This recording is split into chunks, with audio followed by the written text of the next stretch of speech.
al andén, que no atropellen tu opinión. Súbete al andén, que no atropellen tu opinión. Aquí tú podrás compartir, debatir lo que a ti, lo que a mí nos pueda interesar. Son muchas voces unidas en una, nadie te viene a callar. Bienvenidos, es un gusto saludarlos. Aquí comienza El Andén, el programa de jóvenes para jóvenes, donde cada semana intentamos entender lo que pasa en Colombia y el mundo. Como siempre, es un gusto estar con ustedes. Recuerden que nos vemos, nos leemos, que estamos en comunicación en @CamilaCarvajalR en todas las redes sociales. Gracias por estar con nosotros. También usando numeral El Andén para continuar este debate, esta conversación en una semana tan activa en materia política, pero también llena de recuerdos por lo que pasó en Armero. Estamos en pleno puente festivo, así que aquí está El Andén. Una semana en la que la política empezó con el presidente Gustavo Petro y una nueva crisis diplomática con Estados Unidos. El presidente, aunque cambió de opinión, alcanzó a anunciar que Colombia no iba a entregarle más información a las agencias de seguridad de Estados Unidos. Eso después cambió. Finalmente, otra vez está en Washington el embajador Daniel García Peña, del que se especuló y hasta se anunció que iban a llamar a consultas, pero eso no pasó. Semana muy activa porque recordamos la tragedia de Armero. Si usted tiene más de 40 años, es inevitable que esta semana se haya preguntado, ¿usted dónde estaba cuando el país se enteró que había explotado un volcán que borró del mapa a un pueblo entero? Armero, que tenía esta condición de estar cerca al volcán y donde unas 25.000 de 29.000 personas murieron. Y si, como en mi caso, usted no había nacido, es inevitable conmovernos con la historia de Omaira, que se convirtió en la cara de esa, que ha sido la tragedia natural más grave que ha enfrentado Colombia, que fue la imagen y la noticia en el mundo hace 40 años. Si usted no conoce y no escuchó esta semana aquí en Mañanas Blue el relato del gran cronista, el maestro Germán Santamaría, lo invito a que pase por nuestras redes sociales, por nuestra página web. Escúchenlo, cómo la vida lo enfrentó a contarle al mundo que un pueblo completo desapareció, pero todos intentando salvar a Omaira, la niña de 13 años que finalmente murió. Tanto que se mueve, tantas fibras sensibles por estos días para recordarnos que en Colombia hace 40 años no solo fue el Palacio de Justicia, también habló la naturaleza y por eso esta semana fue tan importante. Una semana en la que se siguió moviendo la política de un lado y del otro, cada vez más intentos de alianzas en la derecha, en el centro, en la izquierda y de divisiones, porque cada vez aparecen más peleas. Pero también una semana en la que está todo listo mientras estamos conversando, el partido de la Selección Colombia, de sus últimos amistosos de cara al Mundial. Y una última, fue esta la semana de más casos de conductores borrachos al volante. Qué tragedia para familias en Bogotá y en varias regiones del país, porque todavía no hemos entendido que gasolina y que alcohol no van de la mano, así nos los hayan dicho durante años. Pareciera que como sociedad nos estamos devolviendo. Por eso, tantas noticias judiciales. El caso del taxista borracho que arrolló a 11 personas en Bogotá. Ya enviaron a la cárcel a los responsables del asesinato a golpes del joven estudiante de la Universidad de los Andes en el amanecer del 31 de octubre. Y así, una semana muy activa también en el plano judicial. Pero vamos a empezar, les voy a presentar a nuestro primer invitado a propósito de esta situación, de los conductores borrachos o de los conductores irresponsables que provocan accidentes. Propone el alcalde de Bogotá, Carlos Fernando Galán, que vuelva la campaña de las estrellas negras pintadas en las calles para que la gente sepa dónde murió una persona, dónde hubo un accidente, a ver si así vamos recordando lo importante que es ser responsable a la hora de manejar un vehículo. ¿Será que eso es suficiente? ¿Será que las estrellas negras evitan que un señor decida manejar cuando está borracho? ¿Será que eso nos hace más responsables al volante? Por eso es un gusto saludar aquí en el andén a Juan Fernando Vélez Palacio, que ha sido secretario de Tránsito en varios municipios de Antioquia y hoy es uno de los expertos de movilidad más importantes del país. Doctor Vélez, bienvenido al andén. Muchas gracias por estar con nosotros. Camila, buenas noches y muchas gracias por la invitación. Empecemos intentando entender, doctor Vélez, qué es lo que está pasando en Colombia. ¿Es que ahora nos enteramos más que antes o es que los accidentes siempre han sido tan constantes como en las últimas semanas en el país? Bueno, Camila, y a quienes nos escuchan, hay que entender el tema de la embriaguez desde varios factores, varios puntos que quiero resumirles lo más concretamente posible. Nosotros tenemos un primer punto y es que entendemos el ejercicio de la embriaguez desde unos sesgos cognitivos, desde unos errores de percepción. Aquí hay que tener en cuenta es que el consumo de alcohol afecta seriamente no solo nuestra capacidad motriz, sino nuestra capacidad cognitiva. Entonces, en ese primer punto de los sesgos cognitivos y los errores de percepción, nosotros encontramos situaciones como una ilusión de control. Las personas creen que pueden controlar una situación incluso estando afectadas, es decir, cuando yo estoy bajo los efectos del alcohol, yo creo que puedo controlar una situación. Como yo ya manejé antes borracho, a mí no me pasa nada. Exacto. El exceso de confianza. Ok. Ahí viene el exceso de confianza, es confianza. El alcohol me da una sensación de autocapacidad. Yo manejo mejor borracho. O uno escuchaba a los padres, no, mijo, es que cuando yo me tomo el traguito, yo manejo mucho mejor que cuando estoy normal. De aquí también viene la tolerancia aprendida mal interpretada. ¿Qué es esto? Aquel que consume alcohol frecuentemente siente que controla más, ¿sí? Y no se da cuenta de que realmente su capacidad está deteriorada. Entonces, lo primero, sesgos cognitivos y errores de percepción. Lo segundo, hay unos factores sociales y culturales. Aquí viene lo que es normalizar un riesgo por la interacción social. Entonces vienen las del grupo, salí a tomarme los tragos con los amigos y yo que tengo el carro, yo lo manejo porque es mi carro, pero yo me voy a ver mejor si soy yo el que manejo el carro. Entonces aquí viene esa presión de grupo.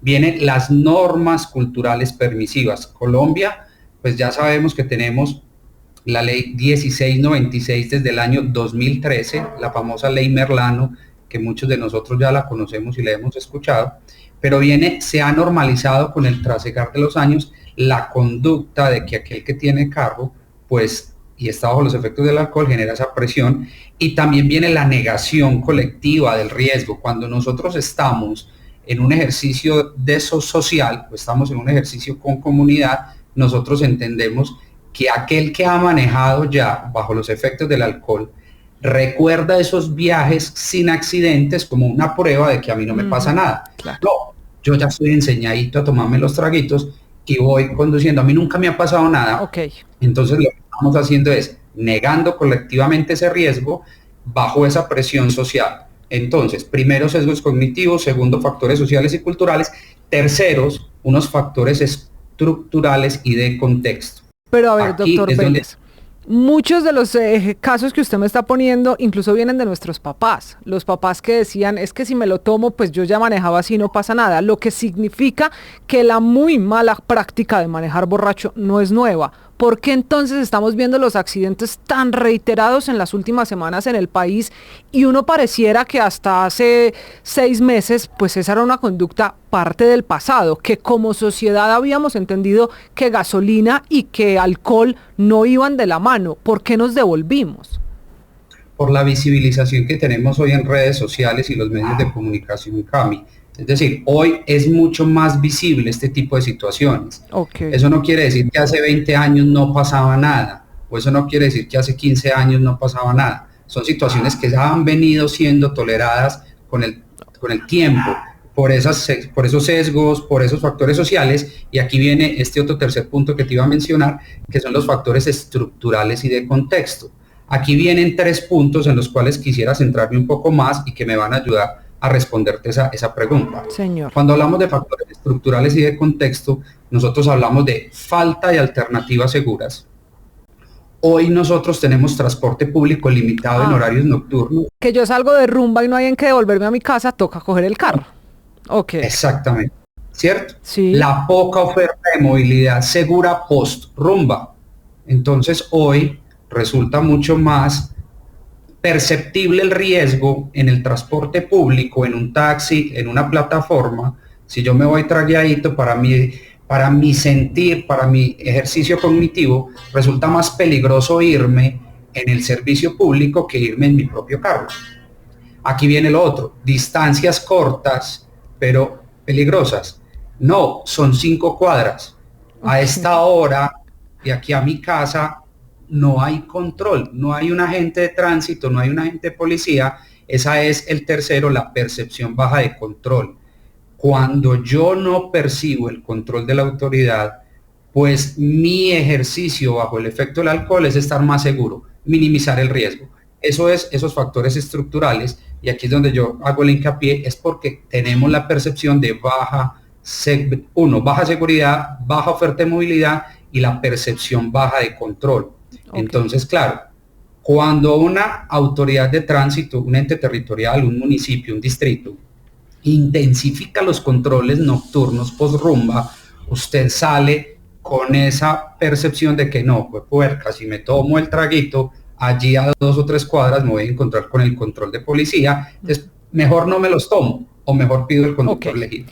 Pero como bajamos la guardia, bueno, ahí está pero entonces ejercicio. Llegamos al punto al que quiero llegar esta noche, porque esta semana, producto de todas estas noticias, sobre todo en Bogotá, pero también hay el caso de una familia en Armenia cuya hija murió por un accidente de tránsito de un conductor borracho, dice el alcalde Carlos Fernando Galán, doctor Vélez, que hay que volver, por ejemplo, a la campaña de las estrellas negras. Esas estrellas negras, hay que recordarle a los oyentes, se las inventó un señor que se llama Antanas Mockus, por allá en el año 2003, alcalde de Bogotá.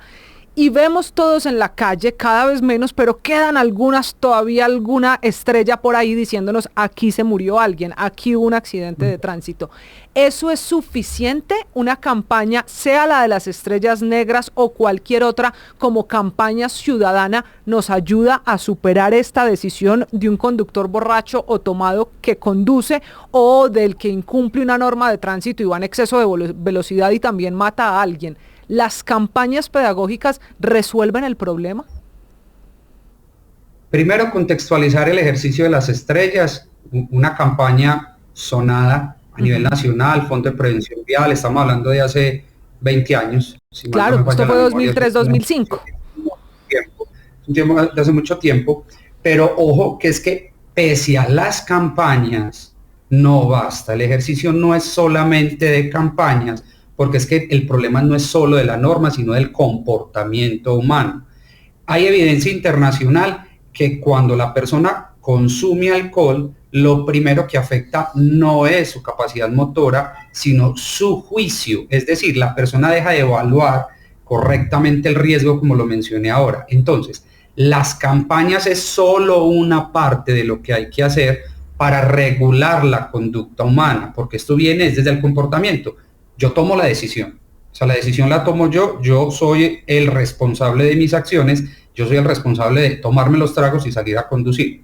La propuesta del alcalde Galán es válida, se puede hacer, pero debe ir acompañada del control. Se requiere que la autoridad, aparte de las campañas, y ojo, no solo campañas a los conductores, sino a los no conductores, porque esos no conductores son los que van a generar una conciencia y a modificar un poco la conducta de aquellos que conducen. Es decir, si yo salgo con mis 4 amigos y 3 no conducen y yo sí, pues esos 3 son los que me tienen que ayudar a mejorar el comportamiento.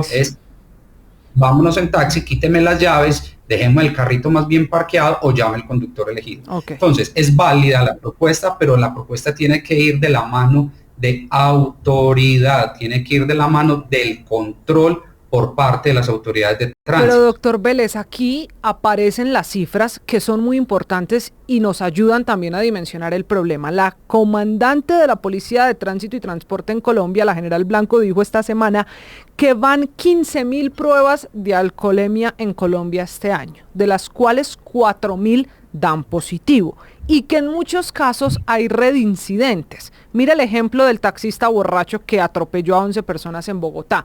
Tiene más de 10 comparendos por conducir borracho y por otras infracciones de tránsito. ¿No será que la autoridad hoy en Colombia se queda corta, que así descubra el borracho al volante, el que se pasa el semáforo, el que sale sin cumplir con el SOAT? A la gente no le pasa nada. Se hace el curso, se paga la multa y la vida de ese conductor continúa como si nada. ¿No será que la autoridad se quedó corta para tantos irresponsables al volante? Se queda súper corta, Camila. Se queda sin ejercicios administrativos y sin ejercicios incluso judiciales para poder poner en cintura a estos infractores. Hoy, te lo hablo desde la experiencia como autoridad de tránsito, hoy son pocas las herramientas que nos da la norma para poder poner en cintura. Te voy a poner un poco el contexto. Ley 769 del 2002. El Código de Tránsito lleva más de 20 años y las autoridades de tránsito desde hace mucho tiempo venimos solicitando, pidiendo una verdadera reforma al Código de Tránsito. Intentamos por allá en el 2013 con la ley Merlano endurecer las penas, pero ojo, son penas administrativas, es decir, la multa, la inmovilización del vehículo, la suspensión y o cancelación de la licencia, pero ahí quedamos. ¿Sí? O sea, entonces que usted ese ciudadano cree que el ciudadano que maneja borracho, que el hecho de manejar un carro borracho, así usted no atropella a alguien ni mate a alguien, pero por manejar borracho, ¿debería ser un delito? ¿Que eso se debería convertir en delito como están proponiéndose algunos en el Congreso? Hoy hay una propuesta, hoy hay un proyecto de ley, el 373 del 2025, que lo denominan Ley No Más Borrachos al Volante. ¿Qué propone esta reforma a la ley? Propone dos aspectos importantes y si me lo permites, hablamos un poquito de eso. Hoy habla de considerar un delito de peligro común la conducta de conducir un vehículo automotor bajo efectos de embriaguez y sustancias psicoactivas. Entonces, eso es lo primero. Que manejar bajo efectos del alcohol sea un delito. Que no solo tenga sanción administrativa. Correcto, no solo la sanción administrativa, porque el delito se tipifica a hoy si yo causo lesiones o muerte. Pero si yo conduzco, soy sorprendido, hoy solo tengo sanciones administrativas, que llega a la multa, la inmovilización y la autoridad el día de mañana pues se queda sin dientes para cobrar el recurso. Y este Pepito Pérez, pues como no tiene el recurso, no tiene la platica o lo que sea, o la evade o cualquier cosa, pues él va a seguir haciendo. Si esta persona sigue conduciendo bajo los efectos del alcohol y fue suspendido, pues ya entra en un delito que se conoce como fraude a resolución judicial, es decir, no acatar la instrucción de la autoridad de abstenerse de conducir. Pero ahí se queda, ¿listo? Entonces, recapitulo, considerar un delito. 2, garantizar que las víctimas de los siniestros ocasionados por efectos del borracho se pueda garantizar la reparación en caso de que haya daños a víctimas. Son esos dos aspectos importantes que hace. Pero aquí viene un ejercicio que la norma, creo yo, que hay que analizarla desde lo siguiente. El objeto es que se tipifica como delito conducir bajo efectos del alcohol. Y lo curioso es que en el artículo 1 de este proyecto dice que se sanciona, se tipifica como delito conducir bajo un grado igual al 2 o superior al 2. Pregunta, ¿qué pasa con el grado 0 y el grado 1? Yo perfectamente en grado 0 o grado 1 puedo también causar los mismos daños que causo en un grado 2 o grado 3.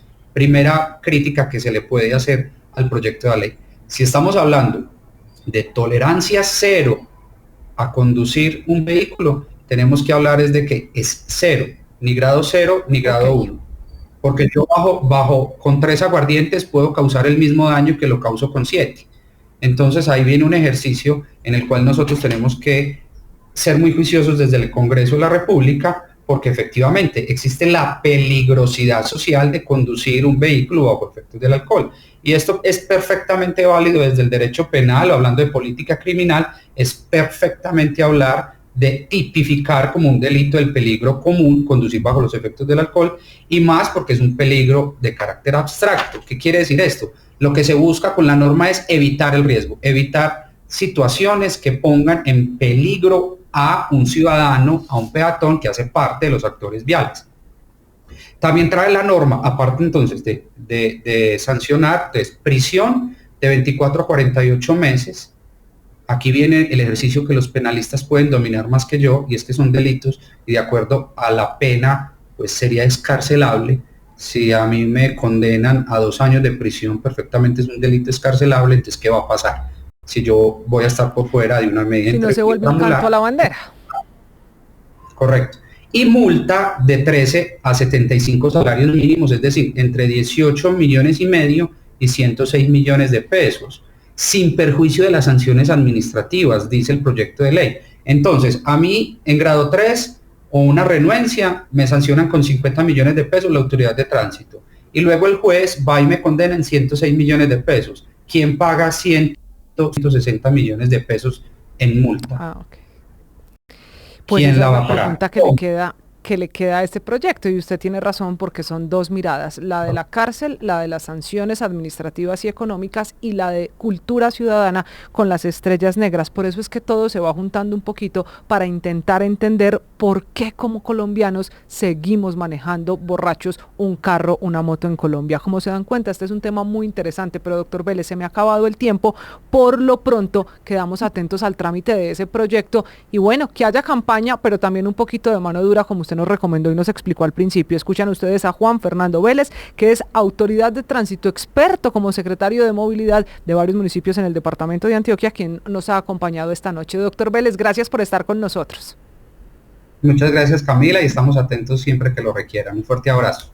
Una pausa, regresamos en segundos para contarles una de las historias más polémicas de esta semana. A propósito de conducir borracho un carro, la propuesta, o mejor, la tutela que perdió Red Papás en la corte, que pretendía quitar la palabra exceso de las botellas a la hora de comprar una cerveza, un aguardiente, un whisky. Una pausa, ya regresamos.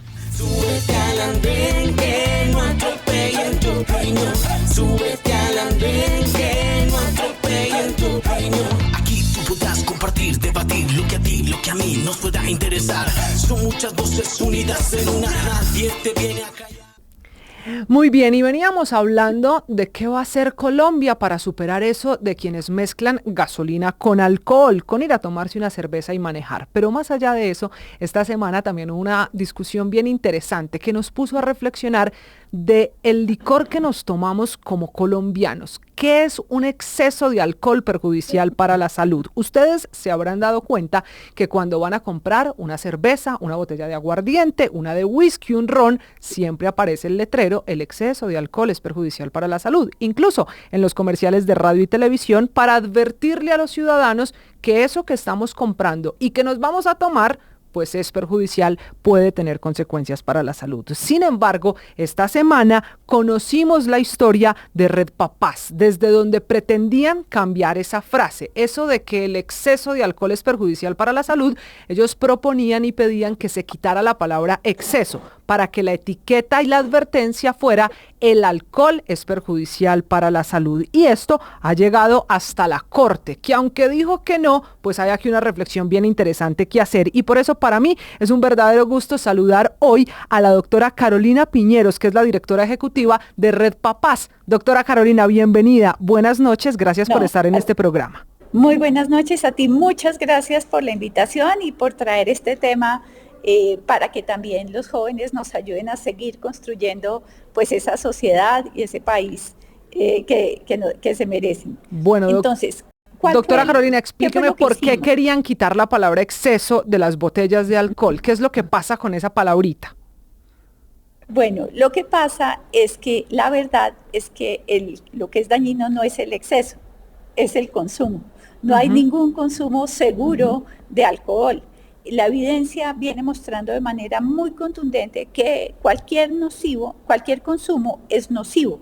Claro, es mucho más grave cuando es en exceso, pero le estábamos pidiendo, basado en la enorme evidencia que hay, cada vez más hay muchos enlaces, digamos, que nos muestra la evidencia, por ejemplo, de 7 tipos de cáncer, particularmente algunos cánceres digamos como el cáncer de mama, digamos que son especialmente graves para las mujeres, están asociados con consumo de alcohol, no con consumo excesivo, con consumo. Y fíjate que hay un imaginario, y es casi que algo que digamos, han hecho las industrias y las marcas de estas bebidas alcohólicas, que es casi posicionar como que el consumo habitual y hay consumos seguros que inclusive pueden ser saludables. Que un vinito al día no hace daño. No hace daño, que la cervecita con el almuerzo. Entonces lo que es muy importante es también que el país se ponga a tono con lo que están diciendo los organismos mundiales, como la Organización Mundial de la Salud, la Organización Panamericana de la Salud y todas las recomendaciones internacionales también. Y es una evidencia contundente que muestra que cualquier consumo no es nocivo. Pero tú me dirás, bueno, Red Papás es una organización que vela por los derechos de niñas, niños y adolescentes. En este sentido, ¿por qué nos preocupa esto? Porque por el asunto del licor, si el licor, que es un poco lo que respondió la Corte Constitucional, sí, que el licor es para mayores de 18 años y pues Red Papás vela por los menores de edad, pero que además cuando la frase aparece no hay un engaño al consumidor porque, esto lo dice la Corte, el consumidor como ya es mayor de 18 años, tiene el suficiente raciocinio para decir cuántas cervecitas me tomo. ¿Por qué Red Papás se mete en esto? Claro, entonces muchas gracias. Una de las cosas y de las peleas que Red Papás se ha dado es por dar información veraz al consumidor. Fíjate que el etiquetado, por ejemplo, de la comida chatarra, que también es para muchas, digamos, para toda la población, sea veraz, porque es que de todas maneras los padres y toda la sociedad toma decisiones basado en una información que hoy no está siendo veraz. Adicionalmente, aunque la Corte nos dice, no, señores de Red Papás, no se preocupen, el alcohol está prohibido para los menores de 18 años. La verdad es que la encuesta nacional de consumo de sustancias psicoactivas que se hizo en el 2022 nos muestra que es a los 13 años que se da el inicio del consumo de alcohol en Colombia. O sea, hay un tema muy grave en Colombia con el consumo de alcohol. Una de las cosas que también es muy importante que entendamos es que aunque es un producto nocivo, recordemos que igual niñas, niños y adolescentes están expuestos de manera permanente a su publicidad, de manera permanente a ese mensaje de que el exceso es lo único que es nocivo. Esos mensajes llevan a las niñas, a los niños, a los adolescentes una idea de que con el alcohol es que podemos tener amigos, es que podemos tener éxito, es que vamos a ser felices, es que debemos celebrar. Fíjate que casi que ahorita que viene el fin de año, diciembre, pues sin alcohol no hay celebración. Y fíjate que eso es lo que viven las niñas y los niños. ¿Qué estamos recibiendo nosotros por parte de los colegios? Es unos adolescentes absolutamente emproblemados con el consumo del alcohol. Y estas muertes que hemos visto recientes de jóvenes en Cali, o el asesinato del joven, digamos, de mayor de edad ya, de la Universidad de los Andes, es decir, fíjate que nada de esto, el alcohol tiene un tema, digamos, porque nos puede preocupar mucho el consumo de cigarrillo, pero el consumo de cigarrillo, mal que bien, digamos, me hace daño a mí como fumador, si yo fumo, y de pronto a los que están a mi lado, si yo no, sigamos por ese humo de segunda mano, de tercera mano, pero en general no tiene tantas afectaciones sociales. Por ejemplo, esto que empezamos la conversación, tú empezaste la conversación con el alcohol y la conducción. Sí. Tiene unas afectaciones sociales enormes, el alcohol y la violencia intrafamiliar, ¿cierto? Entonces ahí es donde es muy importante, y yo creo que la Corte no nos dio la razón en el tema de cambiar la palabra, pero sí exhorta al Ministerio de Salud y al Congreso de la República a sacar una política nacional de consumo de alcohol. Y yo creo que pues a la Corte le vamos a tomar esa idea y esa propuesta, porque consideramos que es muy importante que Colombia se piense sobre qué es el alcohol, qué son las bebidas alcohólicas, qué es lo que estamos haciendo de manera particular con nuestra infancia y nuestra adolescencia, y qué está pasando con esta juventud hoy si seguimos, digamos, como por esta ruta pues que hemos tomado como país. Claro, pero a ver, doctora Carolina, para entender esta situación, y es cierto, hay también unas recomendaciones de la Corte que sin duda se podrán tener para salvar vidas o por lo menos para evitar tantos problemas hoy sociales producto del consumo de alcohol, el caso del muchacho de los Andes o del conductor que atropelló borracho en su taxi a 11 personas nos muestran la dimensión de lo que estamos hablando. Pero ¿qué tanto la frase en la botella soluciona el problema? Que esté o no esté la frase en la botella, ¿usted cree que es una verdadera solución para prevenir que un niño o adolescente o incluso un adulto tenga un consumo excesivo de alcohol? Me encanta tu pregunta y tienes toda la razón. No hay una cosa que sea la solución. Por eso como país tenemos que hacer muchas cosas. Por un lado, yo creo que sí es clave, mira, cuando nos hemos dado la pelea de la comida chatarra que no ha terminado, era muy importante que la información fuera veraz. Entonces, por ejemplo, era como empezar por acá. No es que sea la solución y tú tienes la razón, eso no resuelve este enorme problema, pero es muy importante que en Colombia los consumidores empecemos a saber que lo que nos dice una etiqueta, que lo que nos dice, digamos que es una información en la que podemos confiar hoy. No podemos confiar en esa información que nos dan estas bebidas. Y solamente estábamos diciendo exceso. Y fíjate que el cigarrillo, los productos nocivos tienen lo que se llaman unas advertencias. Claro. En Colombia la comida chatarra ya advierte sobre el exceso de sodio, el exceso de azúcar, el exceso de grasas saturadas. Los cigarrillos advierten sobre la situación de enfermedad. Estábamos pidiendo solo, pero a lo que deberíamos ir es que deberían tener advertencias, debería limitarse su disponibilidad. Mira, estas políticas de alcohol, esto que sea tan fácil, mira, los niños, las niñas, los adolescentes las piden por las plataformas, se las venden en muchísimas tiendas de vecindario. Entonces tenemos que trabajar mucho en lo que se llama el fácil acceso, la disponibilidad. Lo otro que deberían tener los productos nocivos para la salud es una restricción a la publicidad. Porque lo que hablábamos hace un ratito, los niños expuestos permanentemente a estos mensajes, a este fácil acceso, es imposible. Y la otra acción que recomiendan es algo que estaba en la reciente reforma tributaria propuesta por el gobierno, que es aumentar los impuestos. Imagínense que lamentablemente la cerveza es la bebida más consumida por niñas, niños, adolescentes y jóvenes en Colombia y es la que tiene menos impuestos. Entonces los impuestos sobre todo son una barrera de acceso.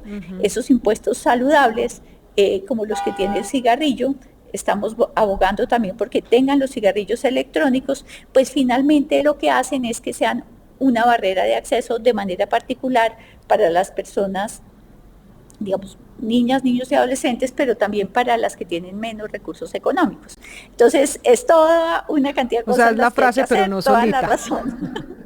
Doctora Carolina, sí, una pregunta correcto, final a correcto. propósito de esta respuesta que acaba de darme y le agradezco de nuevo esta conversación. Usted dice, por ejemplo, en el caso del etiquetado de la comida chatarra o de los empaquetados, esta pelea no ha terminado, o mejor, estas medidas no han terminado. La Corte, en el caso del exceso de alcohol es perjudicial para la salud, dijo que no, aunque sí dio recomendaciones. ¿Esta ya terminó? ¿Esta batalla por quitar el exceso de las botellas terminó? No, aún empieza. Hasta ahora está empezando. Eso significa, para que la entendamos mejor, que Red Papás va a seguir con la idea por estas razones que nos acaban de explicar. Escucharon ustedes a la directora ejecutiva de Red Papás, que ha estado con nosotros, por eso es un gusto y de nuevo agradecerle este espacio a la doctora Carolina Piñeros. Doctora Carolina, gracias por la explicación y pues bueno, atento a lo que pase con estos temas tan interesantes que al final tocan tanto a los jóvenes y a los papás en Colombia. Gracias por estar con nosotros. A ti, Camila. Muchas gracias.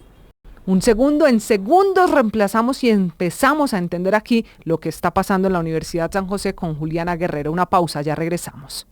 Súbete al andén que no atropellen tu opinión.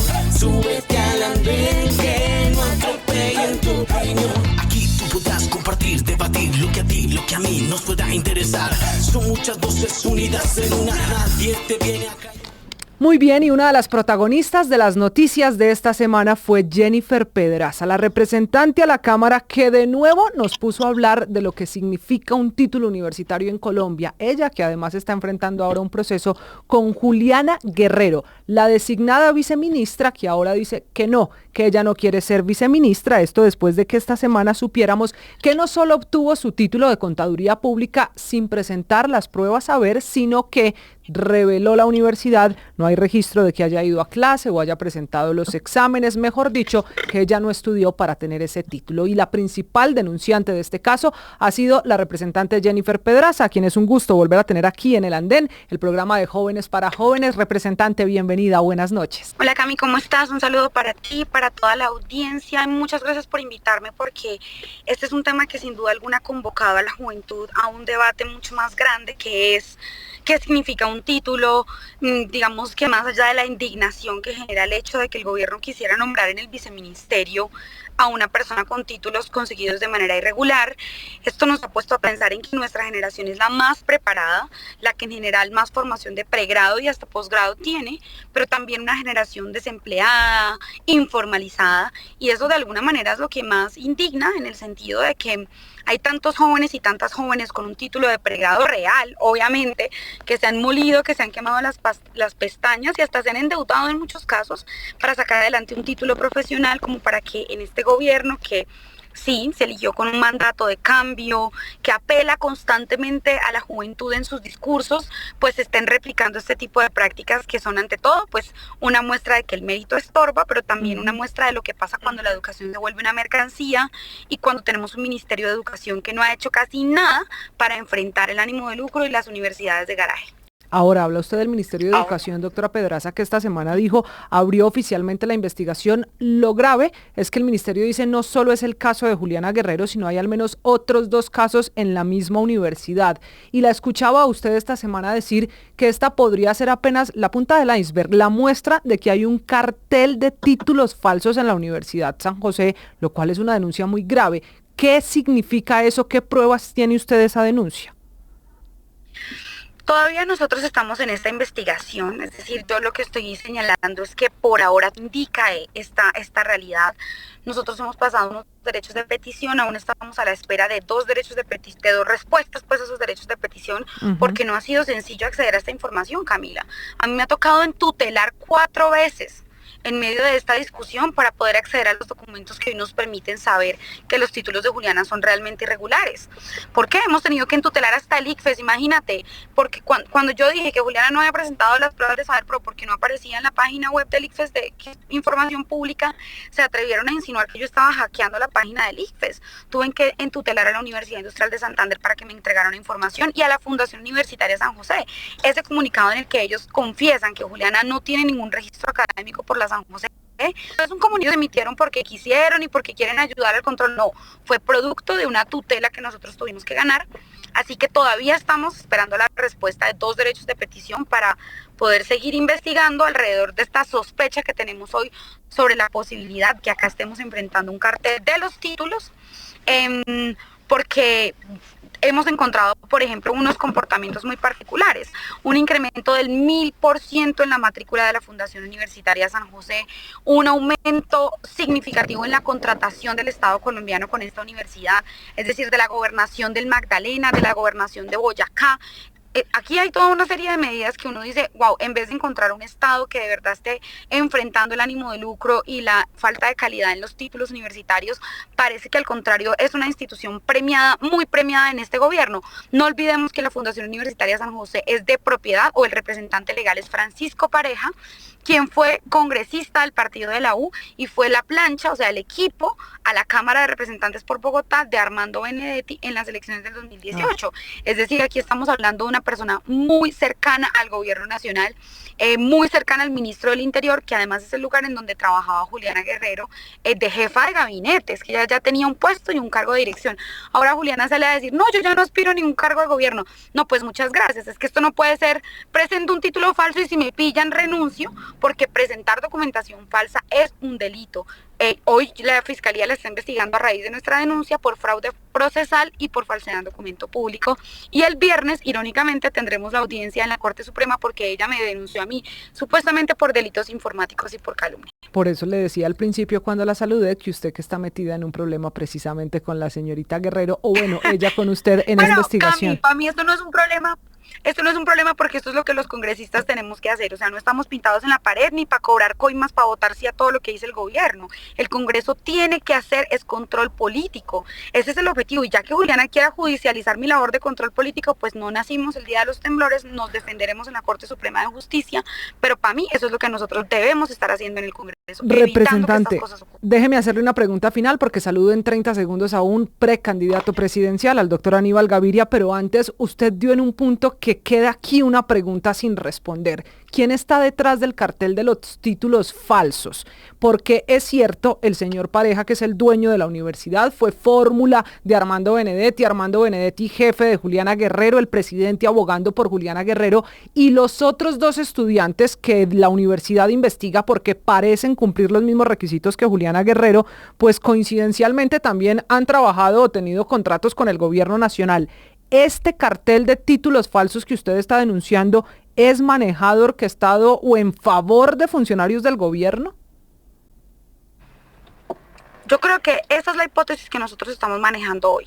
Por supuesto que la Fiscalía, porque ya la Fiscalía está investigando, ese es un asunto que le corresponde detallar y concretar a la justicia, pero Camila, aquí lo que parece es que el mérito se ha convertido en un estorbo para un gobierno que quiere nombrar personas sin las competencias y además personas que sean capaces de mentir y falsear documentos en su hoja de vida. Yo te pregunto, Camila, una persona que no es honesta ni siquiera en su hoja de vida, ¿qué garantía nos da de que va a ejecutar de manera transparente la plata del ministerio? Es que no olvidemos que el Ministerio de la Igualdad tiene un fondo que tiene cerca de casi 2 billones de pesos que no ejecutaron durante estos 3 años de este gobierno, y que ahora mi preocupación es que el desespero sea por poner gente ahí que firme lo que sea para repartir a diestra y siniestra esos recursos 3 meses antes de las elecciones. Entonces, para mí esto sí tiene una relación con la decisión del gobierno del presidente Gustavo Petro de gobernar con la clase política tradicional, con el clientelismo, con gente investigada como Armando Benedetti por la Corte Suprema. Armando tiene 7 investigaciones en la Corte Suprema de Justicia.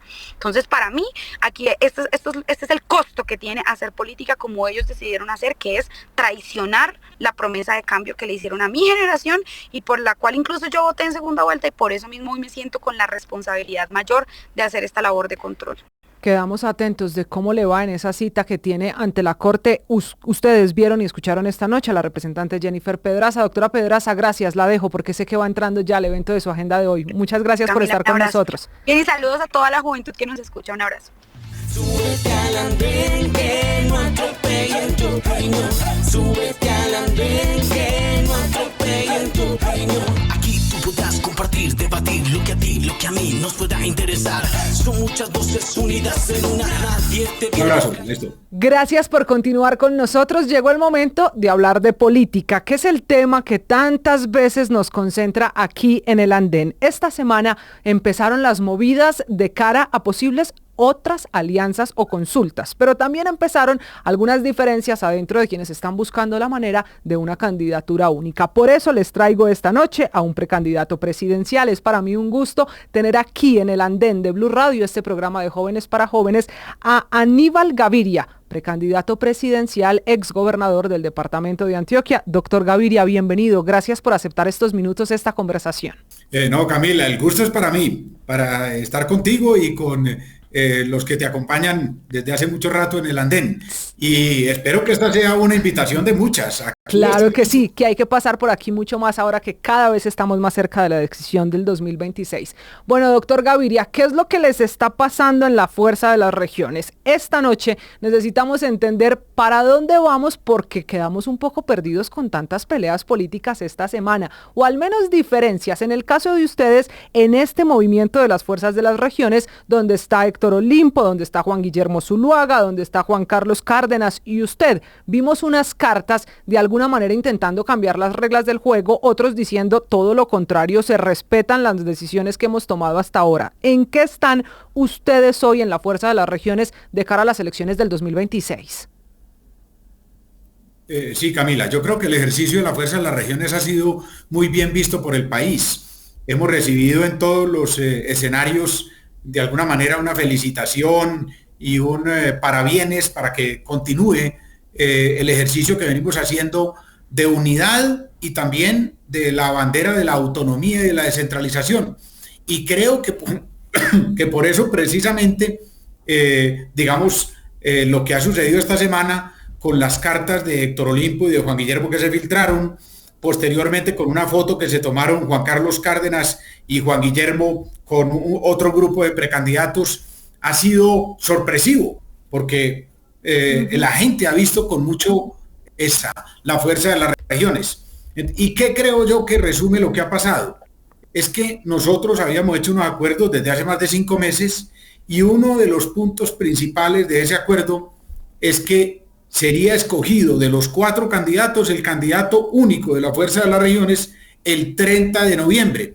Y entonces, ¿qué pasa? Cuando se acerca la fecha de las decisiones, la gente se pone más nerviosa, la gente se pone más ansiosa y salen de alguna manera las diferencias. Okay. Yo personalmente tengo que decirlo, creo que es un error lo que se ha hecho, pero no es un error que a mí me parezca que debe definitivamente llevar al traste este propósito. Por eso, esta semana vamos a estar trabajando para tratar de recomponer el camino. ¿Significa que podrían cambiar reglas del juego hasta ahora? Se había hablado de la manera en la que se iba a escoger el candidato entre ustedes, los que representan las regiones. Hay algunos que incluso proponen que se extienda un poco más el plazo antes de tomar una última palabra y tomar una decisión. ¿Eso está sobre la mesa? ¿Usted ve esa posibilidad? ¿O aquí es a cumplir lo pactado en el principio y cumplir esas reglas? Pues lo fundamental, sobre la mesa seguramente lo que se pondrá es cumplamos lo pactado, cumplamos las reglas. Pero obviamente, Camila, cuando uno va a conversar, pues obviamente no se puede cerrar. Hay que escuchar los argumentos y las opiniones que expongan otros candidatos. Pero la regla del 30 de noviembre no fue una regla caprichosa. Y ojo que es muy importante, no fue una regla de unos frente a otros. Fue una regla que todos acogimos y que todos diseñamos. ¿Por qué? Porque no es una fecha caprichosa, repito, porque lo que queríamos es que esta campaña la vemos nosotros en 2 fases. Una, la que ya estamos terminando de cumplir, que era la campaña de los 4 precandidatos. Sí. Y una fase donde ya haya un candidato único de la Fuerza de las Regiones consolidado. Si nosotros esa fecha del 30 de noviembre la pasamos, como se sugiere, para el 30 de enero, pues ese candidato que va a competir con otros el 8 de marzo va a tener muy poco tiempo de consolidación. Entonces, desde siempre pensamos que ese candidato único al que vamos a apoyar todos los demás tenga el mes de diciembre, el mes de enero y el mes de febrero para consolidarse y llegar al 8 de marzo, candidatura muy fuerte para competir con otros candidatos. Pero además, esa fecha la decidimos con esa antelación, Camila, porque sabemos que el mes de diciembre y el mes de enero son meses bastante, digamos, lentos en general. Entonces, si se pierden esos 2 meses para que trabaje él como candidato único, vamos a llegar mucho más debilitados al 8 de marzo. Entonces, todos estos argumentos se pondrán sobre la mesa, pero por supuesto vamos a conversar y a escuchar las diferentes opiniones. Claro, es que diciembre y enero estamos pensando en natilla, buñuelos, arbolito, y eso cambia un poquito el panorama político. Ahora, doctor Gaviria, ¿qué pasa si no se ponen de acuerdo? Y se lo pregunto por una cosa, porque también esta semana vimos una foto de muchos precandidatos y candidatos que estaban en el encuentro, muchos dicen organizado por Vicky Dávila, pero en la foto pues también apareció Daniel Palacios, vimos a Enrique Peñalosa, a Pipe Córdoba, que está con los conservadores, pero lo vimos en esta fotografía, y a 2 de los integrantes de la Fuerza de las Regiones. En la foto aparece Juan Guillermo Zuluaga y Juan Carlos Cárdenas. Si no se ponen de acuerdo, hay una posibilidad de que ustedes, que vienen haciendo este ejercicio de campaña y precampaña con las regiones, terminen divididos de cara a marzo, que vaya no solo uno, sino varios candidatos de los 4. Camila, desafortunadamente hay que decir que sí, obviamente, si no nos ponemos de acuerdo, muy posiblemente nos dividiremos. La foto que salió, yo lo he dicho, me parece una equivocación. Respeto lo que hicieron mis compañeros, creo que lo hicieron con el mejor ánimo. ellos no estaban allá representando la fuerza de las regiones, ni quisieron decir eso. Estaban ellos dos. Además, yo tengo muchas coincidencias con algunos de los candidatos y candidatas en esa foto, pero lo que no podemos hacer es andando unos tomando una foto con unos, otros con otros, cuando todavía queremos mantener la unidad de la fuerza. La forma en la que diseñamos esto es muy simple. Vamos los 5 meses en campaña. Esa campaña de los 4 termina el 30 de noviembre y allí se designa un candidato único. ¿Cuál es el mecanismo? Una encuesta. ¿Cómo es esa encuesta? Hombre, sin entrar en detalles, es una encuesta que nos permita científicamente decir cuál es el candidato que tiene más apoyo ciudadano. Claro, eso es lo que en democracia necesitamos. Y que el que tenga más apoyo ciudadano continúe con el apoyo de los demás fortaleciendo su candidatura. Pero eso es muy importante. Lo pactado, perdóneme, doctor Gaviria, lo pactado incluía el compromiso del apoyo de los demás a quien resultara ganador ese 30 de noviembre. Absoluta y totalmente sí, claro. Y es que esa es la filosofía, porque además esto no es solo que se juntaron 4 porque tienen algunas coincidencias, no, tenemos una coincidencia básica, que es el impulso a un modelo de Estado. Esa parte no quiero yo dejarla por fuera porque o si no la gente queda con eso de que uno está por un lado, otro está. No, aquí hay una coincidencia, el impulso a un cambio de modelo de Estado. La transformación de Colombia no es cambiar de presidente uno por otro, no es cambiar de partido de gobierno uno por otro. Según nuestro credo, nuestro discurso, la transformación de Colombia es cambiar de un Estado centralista como el que hemos tenido por 100 años a un Estado con autonomía y descentralización verdadera. Y eso es lo que nos une. Claro. Doctor Gaviria, vamos a hablar de lo que podría ser. En el caso hipotético, supongamos que se ponen de acuerdo. Sabemos que además mientras estamos en esta conversación este fin de semana, ustedes están también en las suyas, en las conversaciones de los 4, a ver qué va a pasar. Supongamos que las reglas se mantienen, que llega el 30 de noviembre y que el elegido puede ser usted, Aníbal Gaviria, el candidato que va a representar la fuerza de las regiones. Y en Colombia hoy, en la política y en lo que se ha movido, parecieran 2 grandes consultas de cara a marzo. Una promovida por el expresidente Álvaro Uribe junto al Partido Liberal, donde ha invitado incluso a otras colectividades, hasta Cambio Radical ha pasado por allí. Y ahora se habla de la posibilidad de la otra, la de la foto de esta semana, Vicky Dávila, el doctor Pipe Córdoba y a quienes ya mencionamos. Si usted es el candidato, ¿por dónde ve más la cosa? ¿Se iría a sumar a una de esas consultas? ¿Llegaría a apostarle a alguno de los 2 bandos o movimientos que hay de cara a marzo? Camila, no me quiero precipitar porque precisamente no puedo entrar en lo que critico en mis compañeros, que es andar tomando decisiones individuales cuando nosotros todavía actuamos como conjunto. Primero, pero sí le puedo dar pistas en ese sentido claramente. Y es porque lo hemos dicho los 4 y porque los 4 lo hemos convenido. Mire, nosotros no vamos a ir a consulta con absoluta seguridad, ni con la extrema izquierda que representa la continuidad del actual gobierno, ni con una extrema derecha que sea la que le haga el juego a esa extrema izquierda. Porque eso es lo que nosotros vemos. Aquí lo que no puede terminar el país es en lo mismo en lo que llevaron al país hace 3 años, a un abismo de un extremo o a un abismo de otro extremo, y que esos 2 extremos se retroalimentan y se complementan. No. Entonces, nuestra opción es una opción de unidad. No le puedo decir con cuál, pero sí con cuáles no. Bueno, pero entonces terminemos la respuesta. Hoy ya sabemos quiénes representan la continuidad del gobierno, ni más faltaba, y quién es la extrema derecha. ¿Se refiere a Abelardo de la Espriella? Para mí sí, claramente. Esa puerta está cerrada, que pareciera no tanto en el Centro Democrático. Pues muy bien, doctor Gaviria, me queda claro, usted siempre tan diplomático, esperando que se tomen las decisiones antes de anticiparse. Escuchan ustedes esta noche a Aníbal Gaviria, el precandidato presidencial, que nos ha explicado en qué va esto de una política tan movida esta semana. Doctor Gaviria, gracias por aceptar estos minutos, esta explicación para los jóvenes del país. Prométame que cuando haya decisión de lo que pase el 30 de noviembre, nos volvemos a subir aquí al andén. Compromiso total y además listo a seguir hablando contigo y con los jóvenes del andén, porque tengo que echar una cuña en ese sentido, que no es para la candidatura de Aníbal Gaviria ni de la Fuerza de las Regiones. La participación de la juventud en este proceso electoral es absolutamente trascendental. Háganlo con el que quieran, como sea, pero por Dios, a participar. Ustedes tienen que ser eje fundamental de la decisión de Colombia en el 2026. Mejor dicho, con esto que nos acaba de explicar el doctor Gaviria, vamos a ver qué termina pasando en la política colombiana. Por lo pronto, se nos ha acabado el tiempo. Recuerde que usted puede participar en todos estos temas de hoy con nuestros 4 protagonistas en todas las redes sociales usando numeral El Andén. Por lo pronto, nos vemos, nos oímos como siempre la próxima semana aquí en El Andén. Chao. Súbete al andén que no atropellen tu opinión.